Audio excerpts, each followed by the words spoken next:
एक शिक्षक होते हैं और एक गुरु होता है। अध्यापक वह है जो अध्ययन अध्यापन का कार्य कराकर अपने कर्तव्यों की इतिश्री कर लेता है, लेकिन शिक्षक वो है जो न केवल अध्ययन अध्यापन कराता है बल्कि शिक्षा भी देता है कि जीवन जीने की कलाएं क्या होती हैं, जीवन कैसे जिया जाता है और जीवन को एक आदर्श जीवन में कैसे परिवर्तित किया जा सकता है। ये कार्य हमारा शिक्षक करता है। लेकिन गुरु को पाना बहुत ही दूभर कार्य है। अध्यापक मिल जाते हैं, शिक्षक मिल जाते हैं, लेकिन वो गुरु नहीं मिलता। असतोमा सद्गमया तमसोमा ज्योतिर्गमया मृत्योर्मा अमृतम गमया। उसमें गुरु की भूमिका यह है जो अंधेरे से हमें उजाले की ओर ले जा सके। ऐसा व्यक्ति जो पूरे जीवन में आपको चमत्कृत कर सके, जो आपके जीवन को गढ़ सके, आपको संबल बना सके और आप में विनम्रता की भावना को पूरी तरीके से प्रफुल्लित और संचरित कर सके, ऐसे गुरु की हमें आवश्यकता था।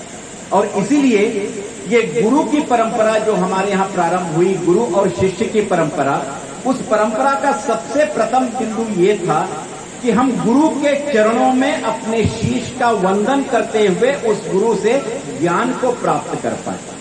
आज के इस परिवेश में जो लगातार बदलता हुआ परिवेश है, यहाँ पर हमें बहुत सारी सूचनाएं मिल जाती हैं जिसको हम इंफॉर्मेशन अंग्रेजी में कहते हैं, और आज की दुनिया में एआई जहां पर आ गया है जिसको हम आर्टिफिशियल इंटेलिजेंस कहते हैं, उस दुनिया में हमारा नेचुरल इंटेलिजेंस कम हो गया है। एक कक्षा थी जिसमें शिक्षक आके विद्यार्थियों से कहते हैं कि दुनिया के 7 आश्चर्य लिखिए, और हर एक विद्यार्थी जो है दुनिया का 7 आश्चर्य लिखने चला जाता है।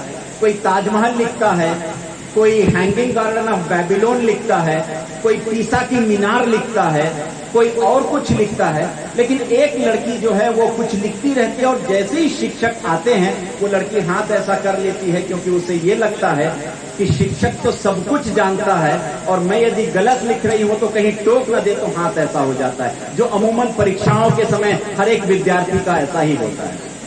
और उसने वैसा कहा, शिक्षक ने हाथ हटाया, फिर उस शिक्षक ने कहा कि नहीं, तुमने जो लिखा है सही है।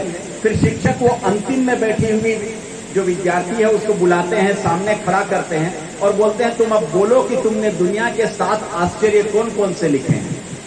और जैसे ही वो बोलना प्रारंभ करती है सारे बच्चे बड़े जोर से हंसने लगते हैं।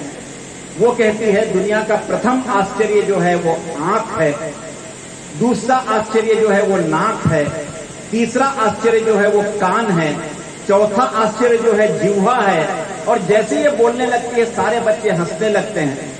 फिर शिक्षक उन बच्चों से पूछते हैं हंस क्यों रहे हैं, तो वो विद्यार्थी कहते हैं कि आपने कहा था दुनिया का 7 आश्चर्य लिखिए, हमने तो पीसा की मीनार लिखी, हमने तो हैंगिंग गार्डन ऑफ बेबीलोन लिखा, हमने तो ताजमहल लिखा, इसने तो ऐसा लिखा है। तो वो जो बच्ची थी वो शिक्षक से प्रश्न करती है कि आपने प्रश्न क्या किया था। शिक्षक कहते हैं मैंने कहा था 7 दुनिया के आश्चर्य लिखिए, तो उसने कहा कि मैंने वो आश्चर्य लिखे हैं जो ईश्वर द्वारा प्रदत्त हैं और इन्होंने वो आश्चर्य लिखे हैं जो मानव द्वारा निर्मित हैं। आज के युग में हम ईश्वर के द्वारा प्रदत्त आश्चर्यों को भूलकर मानव निर्मित आश्चर्य की ओर चले गए हैं। आर्टिफिशियल इंटेलिजेंस में हम अपना नेचुरल इंटेलिजेंस भूल गए हैं। और इसलिए अंग्रेजी में एक शब्द जो है वो टच, जिसको हम स्पर्श कहते हैं, वो बहुत महत्वपूर्ण है। और टच में से टी हटा दीजिए, बाकी बचता क्या है? आउच। और आउच का उपयोग आप कब करते हैं? जब आप झपट कर गिरते हैं, आपको चोट लगती है तो आप आउच कहते हैं। और उस आउच में टी जोड़ दीजिए तो वो क्या हो जाता है? टच हो जाता है। वो जो टच है टी, वही टी जो है वो मात्र देवो भव। जब बच्चा रोने लगता है तो देवो भव। और दूसरा वैसा ही व्यक्ति पिता है जिसका स्पर्श नहीं होता लेकिन जिसकी अनुभूति लगातार होती रहती है, वो हमारा पितृ देवो भव। और वही तीसरा टी जो है वो शिक्षक के लिए है, जहां हम गुरु देवो भव कहते हैं। लेकिन आज के इस जमाने में न तो मातृ देवो भव है, न तो पितृदेवो भवा है, न तो गुरुदेवो भवा है, और वो टी तीनों जो है वो प्रतिस्थापित हो गए हैं, और आज के जमाने में टी जो है वो टेक्नोलॉजी देवो भवा हो गया। तो आज हम टेक्नोलॉजी की ओर इतना बढ़ गए हैं कि मानवीय संवेदनाएं समाप्त हो गई हैं। इसलिए आवश्यक है कि गुरु को खोजना।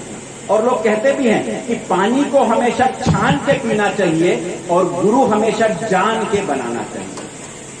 तो यदि आप गुरु जान के बना लिए हैं तो वो आपके जान में वैसा ही संचरण होता है जैसे कि मंदिर में तब तक पूजा नहीं होती जब तक देवता की वहां पर प्राण प्रतिष्ठा नहीं होती और उसमें प्राण वायु नहीं फूका जाता, तब तक नहीं होता। तो वो गुरु जो है वो हमारे अंदर, हमारे कान के अंदर प्राण वायु का संचार करता है।